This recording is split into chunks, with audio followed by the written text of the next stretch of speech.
Сау саламатсыздар ма қымбаттыларым? Өмір сабақтары жөнінде біраз әңгіме қозғайық.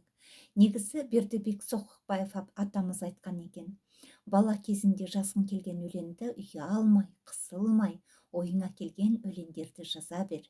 Себебі ол сенің болашағыңа көптеген әңгімелер жазуға, өлеңдер жазуға, қандай да бір шығармаларды жазуға көптеген үлесін қосады деп. Өзі өмірінде бала кезінде жазған өлеңдерін айтуға қорқатын, ұялатын болған екен атамыз. Сондықтан да өз өміріндегі қателіктерді болашақ балалар қайталамасын деген ойымен қандай да бір бала кезінде келген ойлар болса, өлеңдер болса, жазып, оны достарыңа, ұстаздарыңа міндетті түрде айтып, ары қарата дамыта беріңдер деген өз ойын айтты. Сол сияқты мен де бала кезімде өзімше өлең құрастырғанды жақсы көретін едім. Сол сөйтіп жүрген кезде қазақ тілі әдебиетінен беретін ұстаздарымыз біздің сыныптастарымыздың өлең шығарады ау деген балаларды жинап алып, қандай да бір шығармалар жаздырып, өлең шумақтарын жаздыратын еді. Сол шумақтардың бірін қазір ойлап отырсам, қандай да бір әріптерді беріп, сол әріптерге жазыңдар деп айтатын еді. Маған д әріпі түскен еді. Сонда мен былай жаздым: дастарқанды дананы, даңқы шыққан дананы, д мен айтып білген жұрт, дауылпазды дананы деген осындай бір шумақтарды жаздым. Сонымен өсе келе, ол ұстазымыз басқа неге кетіп қалды, көшіп, жолдасы прораб па бірдеме болып жұмыс істейтін еді. Ол кездерде совхоздан совхозға қандай да бір ауыстырып отыратын мезгіл еді. Сонымен мен ары қарата өлең де жазбай солай тоқтадым. Сөйтіп үлкен болып, бір 20-дан асқан кезімде өте бір перестройка заманы басталды. Шындық жүрмейтін кездер басталды. Сол кезде өте қиналған кезде осындай өлеңдер жазған едім. Шындық сен қайдасың? Таппадым іздеп бұл жерден. Бар болса егер сол шындық, табармын деймін әрлене. Кім білсін шіркін, кім білсін, бар ма шындық әлемде деген осындай бір шумақтарды жазған едім. Қазір ойлап отырсам, 30 жылдан аса уақыт мен өлеңдер жазып келе жатыр екенмін. Бірақ та біреуге ұнар, біреуге ұнамас.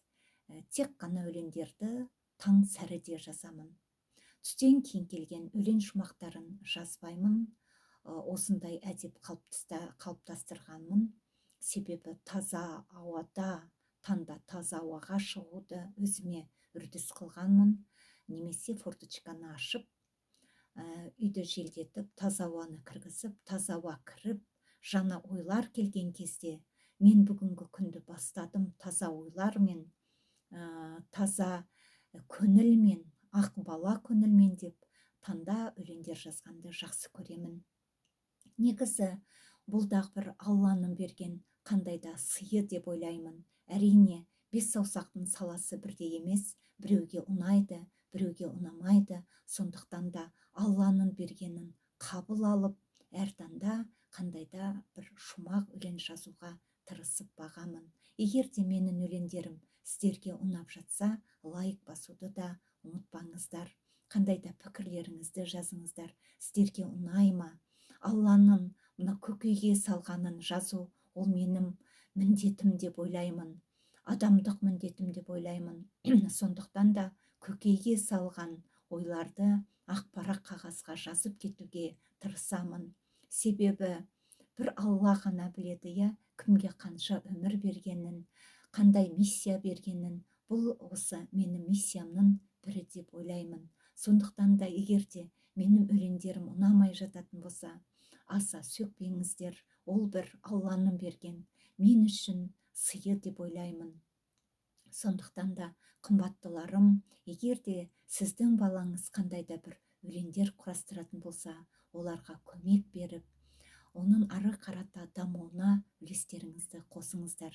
Және де балаларыңыздың қандай да бір актерлік шеберліктері болатын болса, қазіргі кезде көптеген мына киноларға түсуге актерлік шеберліктерін тексеріп, балаларды қабылдауда көптеген біздің мына актерлерimiz өздерінің сабақтарын жүргізуде одан да қалдырмаңыздар. Себебі бала өзінің қандай да бір ынтасын, шығарам деген талантын шығаруға қандай да ынтасы болатын болса, оған болса жүріңіздер. Сау саламатта болыңыздар. Әр бала талантты деп мен өз басым ойлаймын. Сондықтан да ата-ана оған көмек беру керек.